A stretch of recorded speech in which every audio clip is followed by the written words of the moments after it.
Thank you, Haman, for that report. Now, as the cost of fuel politics persist, many unanswered questions still linger in the government's commitment to address the issue.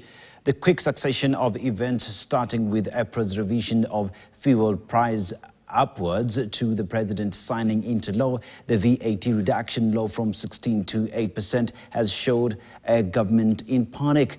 Was this efficiency or actions driven by paranoia following the nationwide protest threat? Well, Alan Ochanda reports.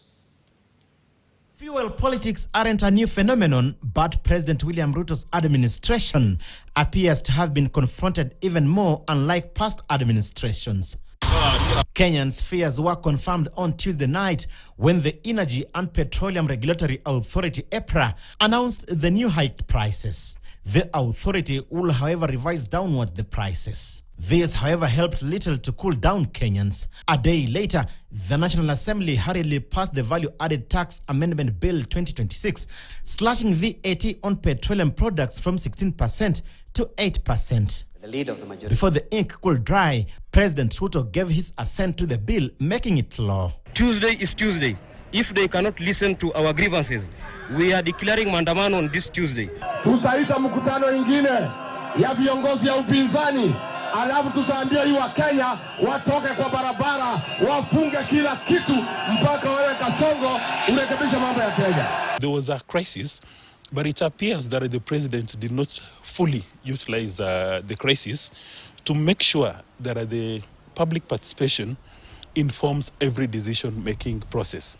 And at the same time, the opposition leaders are now taking advantage of any crisis. The 2024 Gen Z protests were triggered by the contentious finance bill, which they felt was punitive. The current cost of fuel conversation, though an international crisis, can easily light protests. Duniani hii iko na matatizo mengi. Tulikuwa na shida kubwa pale nyuma. Mambo ya mafuta ilikuwa inatusumbua. This is a global issue. When you listen to our politicians localizing it, unasema na wale wanaosikia hii, do they understand the international complications in the war between US together with Israel against those other states that are oil producing? Mura, Wanjiko, Nelima do not care what is happening in the Middle East. When you campaigned, you said you've got capacity and competence to lead the nation.